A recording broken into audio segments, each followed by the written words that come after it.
Oke, baik teman-teman semuanya. Ya, hot news ini, hot news, bener-bener hot news. Apa bang? Mantan Gubernur Jawa Barat, Kang Emil, rumahnya digeledah oleh KPK.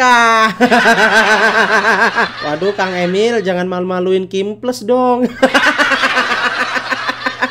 Nggak apa-apa ya, berarti ini tandanya ya Pak Prabowo tidak pandang bulu siapapun, mau di dalam koalisi, di luar koalisi. Kalau memang terbukti salah ya, ada indikasi ya sikat gitu ya. Inilah komitmennya Pak Prabowo Subianto ya. Ya bang, tapi kan malu dengan RW 16 dan RT 24. Ngapain malu? Yang malu itu koruptor dilindungi. Malu harusnya. Siapa yang nggak tahu Ridwan Kamil ya? Kemarin nyalon gubernur Jakarta didukung oleh koalisi Kimples. Tapi sekarang ada dugaan digeledah rumahnya. Kalau memang terbukti salah, sikat dan proses. Ngapain harus malu? Malu bang. Ya kan sekarang derajat kita sama yang sebelah. Banyak yang tertangkap kasus korupsi. Malu itu kalau sudah tahu salah, dibelain terus ya, kemudian ngajuin pra peradilan berkali-kali tapi tetap ditolak. Nah itu malu-maluin. Ya, jadi mantan Gubernur Jawa Barat ini yaitu Kang Emil atau Ridwan Kamil turut terseret dalam kasus dugaan korupsi di Bank BJB ya. Dan KPK mengungkapkan total kerugian negara yang timbul dari kasus tersebut mencapai miliaran rupiah. Kemarin Bank Jawa Timur ya, dugaan juga ya kasus korupsi yang dilakukan oleh Ganjar Pranowo. Sekarang Jawa Barat ikutan juga. Ini ada apa nih dengan kepala daerah? Dalam penggeledahan ini tentunya sudah ada indikasi teman-teman ya untuk menguatkan bukti, makanya rumah Ridwan Kamil digeledah oleh KPK. Untuk itu teman-teman, mari kita terus dukung ya kinerja KPK, kemudian Kejaksaan Agung. Pak Prabowo sudah komitmen untuk memberantas korupsi. Hei para koruptor ya, segera bersihkan dirimu sebelum Pak Prabowo membersihkanmu. Oke, biar tidak lama-lama ya, kita langsung simak video Opung Parbelak. Bagaimana menurut beliau? Mari kita simak videonya sampai selesai. Oke? Anak buahnya Bahlil Lahadalia kemarin rumahnya digeledah KPK. Yang mana itu? Satu itu? Banyak itu anak buahnya.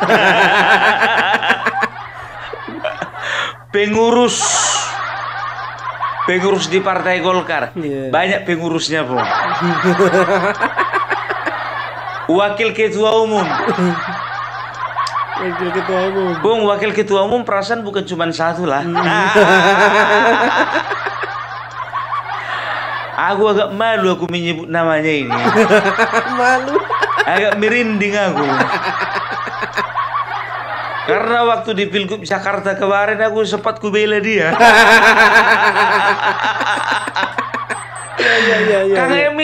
Kang Emil. Naon deui ieu teh Kang? Ya, kumaha ieu? Sok atuh jelaskan kepada kami. Aduh, lamun terbukti emang ngerakeun atuh Ari si teh kumaha tuh? Aduh, kalau terbukti ini mah memalukan Saya sebagai orang Sunda perwakilan di Sumatera Utara, kudu ngajawab naon atuh. Sundanya lo. Aduh, jadi malu aku sama RT 16. Malu jadi juga. Malu aku jadinya sama RW 24. Memang belum terbukti. Tapi kalau rumah sudah digeledah KPK, itu artinya apa? Itu artinya KPK sudah cukup memiliki bukti. Iya, betul. Alah, cepat ya di Kang Emil, aduh ya. Jadi kawan-kawan ya, rumah Kang Emil atau Ridwan Kamil ya diperiksa atau digeledah KPK kemarin terkait dengan dugaan korupsi Bank Jawa Barat atau lebih dikenal dengan BJB ya. Jadi ternyata ya temuan ini dari BPK Badan Pemeriksa Keuangan. Mereka memeriksa ternyata ada markup dana iklan sampai 200 miliar. Wow. 200 miliar, gede. Dan ditemukan penyelewengan sekitar 28 miliar. Aduh, kemarin Bang Jateng itu masalah dalam pemberian kredit. Ya, dalam gratifikasi gitu loh. Sekarang Bank Jawa Barat. Ku bilang sama kalian, ini bakalan ada lagi bank-bank yang lainnya yang akan diperiksa ya, termasuk Bank Sumut mudah-mudahan. Tahu. Iya. Kalau bisa pas secepatnya juga diperiksa itu. Karena Gubernur Sumatera Utara yang kemarin itu mana tahu nggak bersih, mana tahu. Jangan cuman Bang Jateng sama Bang Jabar, Bang Sumut juga Pak. Kalau bisa nanti bapak-bapak di KPK setelah dari Jawa Barat langsung loncat ke Sumatera Utara. Sentimen kali kau pun sama gubernur sebelumnya. Bukan sentimen, apa mau disentimenkan sama gubernur yang kalah? Karena kemarin kan Edi Ramayadi. Tapi jujur aja lah aku bilang ya, kalau bicara tentang bank ya, aku kayaknya nggak mau lagi aku nyimpan uang di Bank Sumut ini, serius. Atau bank-bank daerah lainnya ya. Apalagi aku sekarang sedang mendapat kepercayaan ya dari teman-teman yang ada di channelnya Opung Parbelak, yang follow Opung Parbelak ya. Karena apa? Sekarang kan begini, aku mau cerita sedikit sama kalian nih. Teman-teman Opung Parbelak yang follow akun Opung Parbelak ya, mereka mendorong Opung Parbelak 2 hari yang lalu untuk ketemu Bapak Joko Widodo di Solo. Ya, untuk ketemu Bapak Joko Widodo di Solo. Aku bilang lah kemarin itu, jujur aja aku bilang, aku kepengen kali aku jumpa sama Bapak Joko Widodo. Masalahnya aku nggak punya uang. Sama. Kan begitu. Memang jujur aku nggak punya uang. Aku nggak pencitraan, nggak punya uang aku ya kan. Datanglah mereka. Ada yang berinisiatif ya. Mereka katakan, yuk kita patungan yuk untuk mengongkosi Opung ke kota Solo. Luar biasa. Gitu. Aku akan tampilkan ya teman-teman Opung Parbelak, saudara-saudara Opung Parbelak yang sudah bersumbangsi atau yang sudah berkontribusi untuk mengongkosi Opung Parbelak. Udah cukup Pung? Belum. Belum ya. Jadi mereka memberikan amanah. Ini yang nonton semuanya ini sudah memberikan amanah kepada Opung Parbelak ya, untuk pergi ke Solo ya. Ingat ke Solo, bukan ke BJB. Nanti Opung Parbelak ya akan berangkat bersama Opung Parbelak akan ketemu dengan Mas Agri Fanani ya di sana, dan juga mungkin Opung Parbelak akan ketemu dengan teman-teman Opung Parbelak yang ada di Solo dan sekitarnya.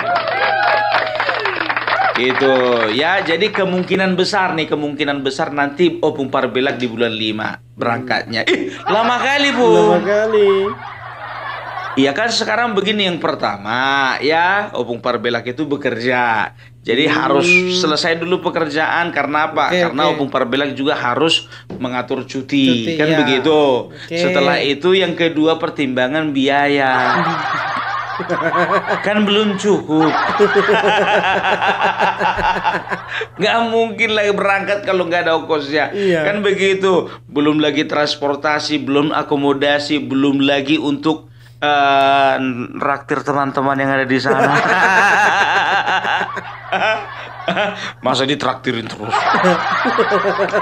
Ya kita sama-sama menikmati lah teman-teman Opung Parbelak, kan begitu. Belum lagi uang untuk oleh-oleh. Enggak bercanda ya.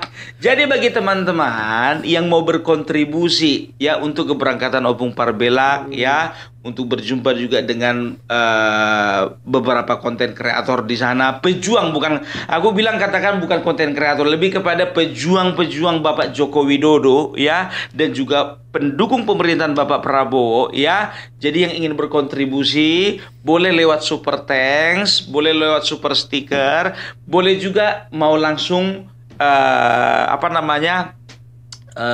via rekening ya. Jadi Opung sudah sertakan di bawah rekening Opung Parbelak ya, dan juga alamat email ya. Jadi kalau ingin nomor WA-nya Opung Parbelak mungkin kalian bisa lihat di deskripsi ya, jangan ditongolin di situ. Lihat aja deskripsi paling atas, itu nomor WA Opung Parbelak. Kenapa nggak dibikin Bung di situ aja, ditampilkan di layar kepenuhan? Aduh ya. Jadi ingat ya, sekali lagi Opung Parbelak tidak minta-minta. Cuman Opung Parbelak dalam rangka menjalankan amanah dari teman-teman. Semangat Opung. Itu dia. Jadi mudah-mudahan doakan ya kita berjodoh dengan Bapak Jokowi. Amin. Nanti kita akan hubungi orang-orang yang kompeten ya untuk mengatur perjumpaan Opung Parbelak, Agrifanani dan juga Bapak Joko Widodo ya. Dan ingat ya, Mas Sudarsono masih ingat anggota PDIP ya, pengurus DPC PDIP yang kemarin itu sempat dipecat sama si Hasto. Tadi pagi beliau telepon saya tapi nggak diangkat. Nelfon pula jam 3 lewat. Orang masih tidur. Ya kan begitu. Kalau Bu Parbelak kan jam sahurnya jam 4. Makanannya nggak perlu dimasak, makanan cepat saji. Ya, jadi kita juga akan ketemu sama Bapak Sudarsono, nanti kita akan bicara panjang lebar di Solo. Gitu. Ya, ini akan menjadi momen yang luar biasa ya. Jadi untuk teman-teman Opung Parbelak yang ada di Jawa Tengah, Solo sekitarnya, kalau bisa kita ketemu di situ. Oke? Itu dia. Mari kita kembali bahas Kang Emil. Ini ya, begini, aku bilang sama kalian, kalau dibongkar ini satu-satu kasus ini Bang daerah ya, Bang Jabar, Bang Jatim, Bang Sumut, Bang Sumsel, Bang Riau ya. Aku bilang sama kalian, sedikit banyaknya ada peran kepala daerah di situ. Karena apa? Kepala daerah itu sebagai pengendali. Itu sebagai pengendali gitu loh ya. Kalaupun ada penyelewengan nggak nyampe ke kepala daerah, berarti itu kepala daerahnya itu udah termasuk golongan malaikat. Golongan malaikat, keren. Jadi kau tuduh Bung kepala daerah semuanya itu bermain? Enggak, ku tuduh semuanya bermain. Mudah-mudahan masih ada yang seperti malaikat. Kan enggak ku bilang semua. Oknum. Kalau di bangsa ini dibilang oknum kan juga biasa banyak oknumnya. Oknum tapi berjamaah. Aduh, ya. Kang Emil, iklannya apa sih? Iya. Kok nyampe 200 miliar? Gede loh, 200 miliar. Aduh, jadi begini, sebetulnya kalau masalah bank-bank daerah ini ya, memang betul harus mengiklankan diri. Karena apa? Karena bisa dikatakan mereka itu bersaing dengan bank-bank nasional kan begitu, seperti BNI, BRI, Mandiri, Panin apa segala macam ya. Tapi di sini kan masalahnya iklan itu kan diperlukan ya untuk menarik nasabah kan begitu ya. Jadi sekarang begini, maksimalkan saja pelayanan yang ada di bank kalian itu, nggak perlu iklan. Pasti banyak orang mau datang ke tempat kalian. Itu dia ya, berikan kredit kepada masyarakat sesuai dengan SOP ya kan. Setelah itu berikan keistimewaan kepada nasabah, berikan kemudahan di dalam pemberian kredit kepada nasabah. Seperti itu aja sebetulnya. Ini enggak, kalian bank daerah itu jujur aja, tempat kami pun gitu, susah kali ngasih kredit. Makanya aku bilang Oke. Aduh, ya lagian juga segala sesuatu yang bersangkut paut dengan pemerintahan, gaji PNS, gaji guru, segala macam itu kan masuknya kan ke bank daerah biasanya. Kan begitu. Mau ngiklan apa lagi Kang Emil? Aduh, ya mudah-mudahan memang belum ada rilis resmi dari KPK apakah memang Kang Emil ini terlibat atau tidak, ya kan? Kita hanya mendoakan ya supaya tidak ada keterlibatan yang signifikan kepada dari Kang Emil ini. Karena apa? Kalau sempat memang betul-betul terlibat, malu kita. Kayak mana kita? Aku juga mikir kayak mana lah aku menjawab anak-anak abah ini. Kayak mana juga aku menjawab RT 16. Jawabnya gimana? Tapi aku optimis, ya kan? Ya, optimis walaupun ada beberapa yang kena, ya, dari kita, ya, kelurahan 58. Iya kan? Tapi tidak sebanyak dari mereka. Lebih banyak bermasalah dari mereka kan begitu. Tapi ini gini, aku membaca begini. Memang betul-betul Bapak Prabowo memang betul-betul sedang memerangi korupsi. Dia nggak peduli. Ku bilang sama kalian, kawan lamanya saja dimakan. Iya yang kemarin Pertamina. Yang mendukung dia tahun 2014 ya, Muhammad Riza Khalid, itu anaknya baru diangkat. 2014 bukan tanggung-tanggung itu dukungannya Riza Khalid itu sama Bapak Prabowo. Iya. Ternyata sekarang anaknya diangkat, ya kan? Begitu juga ya dengan yang lain gitu loh. Jadi Bapak Prabowo di sini jujur aja aku bilang ya, memberi keleluasan kepada KPK dan juga kepada kejaksaan untuk melakukan tugas dan tanggung jawabnya untuk memberantas korupsi tanpa ada intervensi. Itu dia, ya kan kita lihat sendiri ya, sekarang sudah terbukti dan sudah terkonfirmasi bahwasanya ingat tidak ada kata-kata yang condong mengkriminalisasi Hasto. Karena apa? Ya. Ini Kang Emil ini kalau sempat memang terbukti, artinya Bapak Prabowo tidak ada terindikasi tebang pilih di dalam penegakan korupsi. Karena apa? Karena itu tugas sudah didelegasikan sepenuhnya kepada KPK dan kejaksaan.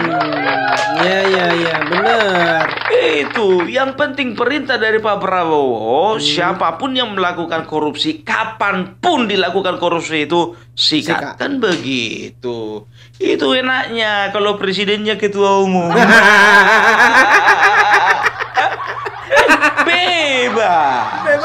Bebas. Itu enaknya kalau presiden bukan petugas partai. Kalau petugas partai itu terbebani. Tertekan. Ya, itu dia ya, kita lihat bagaimana Bapak Prabowo melayani masyarakat walaupun pakai sepatu boot, nggak pakai perahu karet. Walaupun hanya pakai sepatu boot, nggak naik helikopter.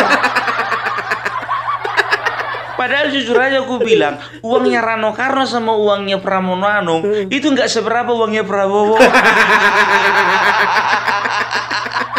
Tapi ilmu padi makin berisi makin merunduk. Ya, itu Pak. Yang nggak berisi tegak gini. Kok nyampe ke situ kita? Ya, jadi di sini Bapak Prabowo betul-betul ya ingin membersihkan Indonesia dari yang namanya korupsi. Jadi tidak ada alasan para mahasiswa kemarin itu mengatakan bahwasanya Indonesia gelap. Nggak ada alasan. Akbar Faisal Ansensor mengatakan bahwasanya Indonesia itu perlu diberi tagar Indonesia gelap. Nggak ada alasan Koni Rahakurdini Bakri mengatakan Indonesia gelap, rumah tangganya gelap. Ya, jadi udah terbiasa itu maling teriak maling, dinasti teriak dinasti, gelap teriak gelap. Coba bayangkan, coba aku bilang sama kalian analoginya gini, orang yang hidup dalam kegelapan makanya dia teriak gelap. Mati lampu contohnya di rumah. Mati lampu, gelap. Ada lampu, lilin. Padahal di rumah orang tetangga semuanya terang. Kenapa rumahnya gelap? Habis token. Begitu juga mereka yang teriak-teriak gelap adalah mereka yang tidak dapat bagian, ya kan? Nggak dapat bagian jabatan, nggak dapat bagian posisi, nggak kebagian proyek. Ya. Yang hidupnya diburu KPK, diburu kejaksaan, itu yang gelap. Ya, itu dia, makanya aku bilang ya kan, selama ini mungkin Indonesia gelap gitu, tapi sekarang sudah dibuat terang. Kenapa gelapnya kemarin, teriaknya sekarang? Gelapnya kemarin. Justru Indonesia ini semakin terang benderang. Lihat pengungkapan korupsi di mana-mana. Susah memang cerita atau ngomong sama orang yang otaknya gelap. Itu dia. Nah, sama seperti Opung Parbela sekarang ya kan, membahas Ridwan Kamil ya. Padahal Ridwan Kamil itu orang yang dibilang Opung Parbela dulu waktu di Jakarta. Iya. Ya, walaupun aku membelanya nggak total kemarin. Kurang total aku memang, betul. Jujur. Nggak tahu entah kenapa gitu kan, kok nggak bisa laku total gitu untuk mengapakan apa namanya, mendukung Ridwan Kamil ini. Lebih total lagi aku mendukung Gubernur Jawa Barat sekarang, Kang Deddy Mulyadi. Coba bayangkan kalian ya, ini juga masa-masa terang, masa-masa cerah untuk teman-teman saya ya yang ada di daerah Jawa Barat. Coba bayangkan kalian ya, udah pernah nggak Gubernur Jawa Barat pernah masuk ke kali? Iya, belum. Kita masuk itu ke Comberan. Udah pernah belum? Baru Kang Deddy Mulyadi ya, itu yang terjun ke sungai. Apa namanya, ke Sungai Citarum itu, ke kali itu ya, ke Comberan. Itu sih bukan sungai. Kalau Bung Parbela gitu mah bilang itu Comberan. Segala kotoran ada di situ ya, apa namanya, limbah rumah tangga, limbah pabrik, kotoran hewan, kotoran manusia. Nggak kubayangkan itu pas lagi nyelam di situ Bapak Kang Deddy Mulyadi ya. Ada yang ngambang. Nggak peduli dia, ya kan? Nggak peduli dia, masuk dia ditarik semua sampah yang bikin apa namanya, bikin penyumbatan itu ya, bikin tersumbat ya kan. Nggak taunya yang lain-lain itu ngerasa nggak enak, terjun juga ke bawah. Sok atuh, coba bayangkan, Gubernur Jawa Barat pernah nggak selama ini begitu? Kagak. Mau dibilang pencitraan? Oh enggak, Kang Deddy Mulyadi aku yakin 100% tidak pencitraan.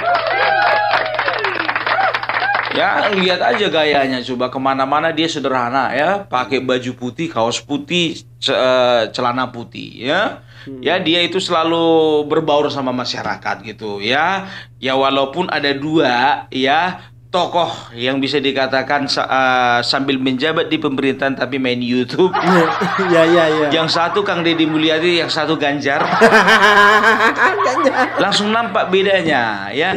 Ganjar Pranowo waktu jadi gubernur, iya kan, menjelang-jelang dia jadi calon presiden.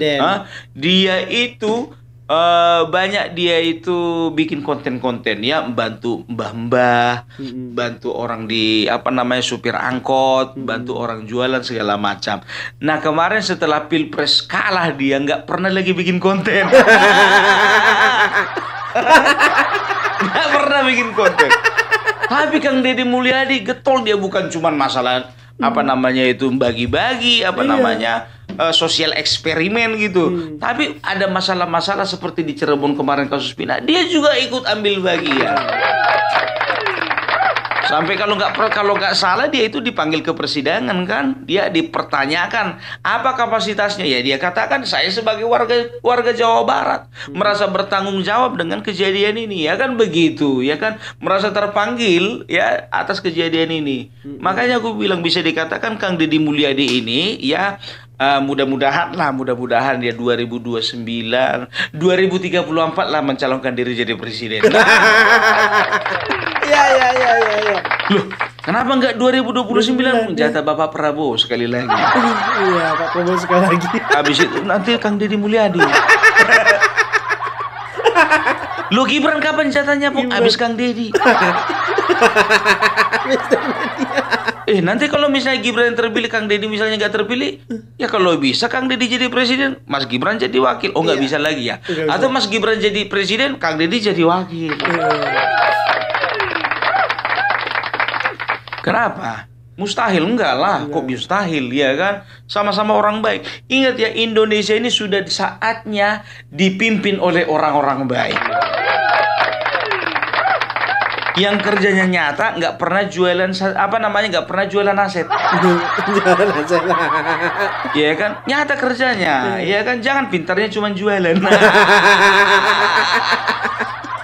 Indosat, jual pulau. Ya, setelah itu bagi-bagi surat keterangan lunas kepada bank-bank yang bermasalah. Harus dibongkar itu. Udah itu mengkudeta lagi. Ya, mengkudeta. Abis itu cari masalah lagi sama presiden. Semua presiden dimusuhi. Siapa itu? Siapa itu, Pung? Nggak tahu. Ini saatnya Indonesia dipimpin orang-orang baik. Itu dia ya. Jadi seperti ku bilang kemarin ya, ini setelah kasus Pertamina ya, ini akan menyasar kepada BUMN yang lainnya. Ternyata bukan cuma BUMN lainnya, termasuk Bank Mandiri, Bank BRI dan juga Bank BNI. Mudah-mudahan bersih, mudah-mudahan. Tapi ternyata langsung menyasar kepada bank-bank daerah. Karena apa? Ada peranan kepala daerah di situ. Siap-siap ya Bang Sumut. Bang Jatim, Bang Sumsel, Bang Riau, Bang Sulut. Ini aku bilang sama kalian, kepala daerahnya ini, apalagi yang udah nggak menjawab, bagi jantungan dia. Udahlah nganggur diangkat KPK.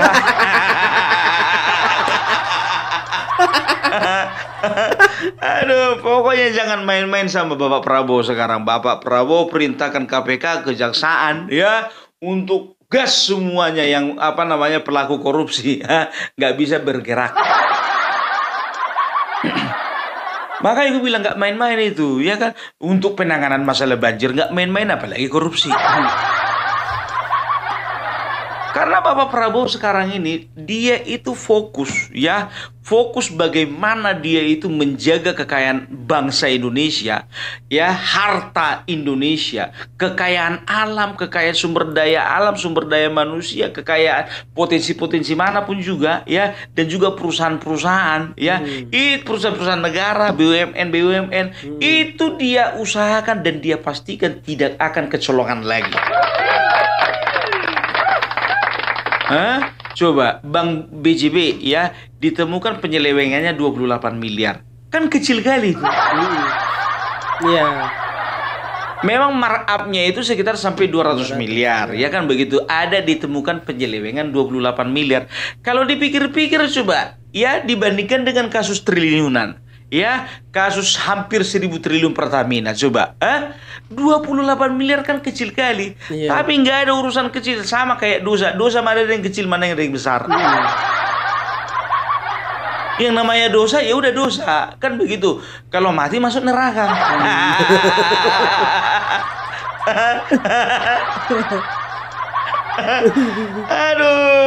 Aduh, makanya aku bilang ya. Jadi kalian itu juga ya, hati-hati nih, jangan terlalu percaya sama yang namanya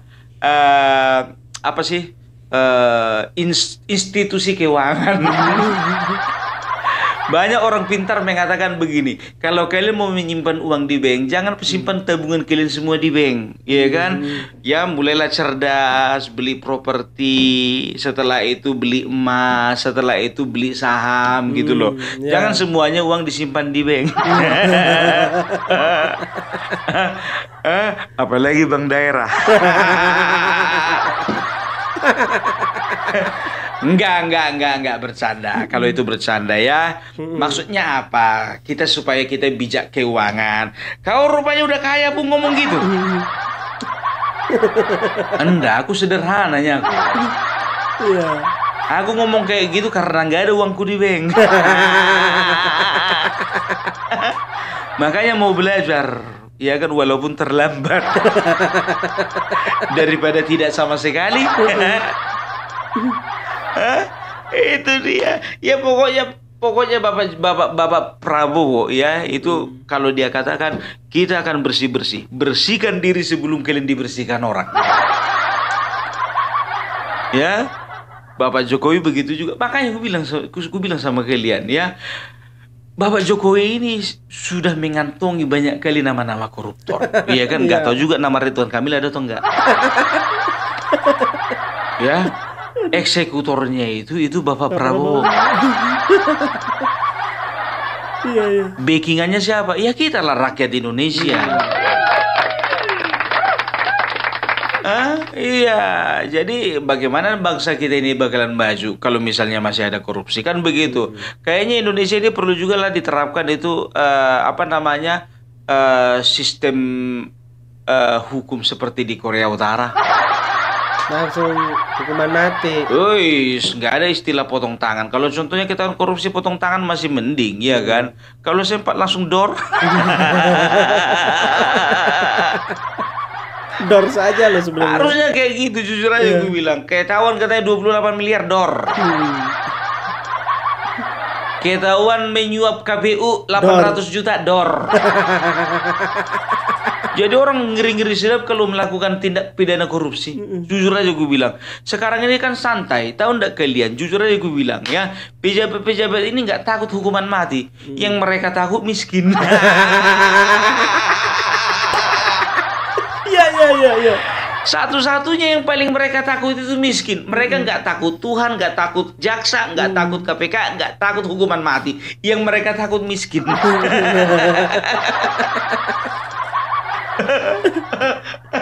Aduh ya. Kita doakan saja ya. KPK boleh bekerja dengan baik, KPK boleh bekerja dengan SOP, dan mereka bisa membuktikan bahwasanya KPK yang sekarang bukanlah yang dulu. Itu dia ya, KPK yang sekarang bukan KPK yang dulu ya. Mudah-mudahan bukan karena kepentingan ini kepentingan itu. Dan juga untuk Partai Golkar, walaupun nantinya Ridwan Kamil terbukti dan diangkat, ya siap-siaplah cari wakil ketua umum yang baru. Yang lain. Aduh, kalau untuk itu nggak ada masalah. Jujur aja gue bilang, salah satu partai yang paling sportif itu adalah Golkar. Seberapa banyak pun kadernya itu masuk bui, ditangkap, entah KPK entah kejaksaan, nggak teriak-teriak kayak partai sebelah. Partai apa itu? Ayo. Selalu teriak-teriak diskriminasi,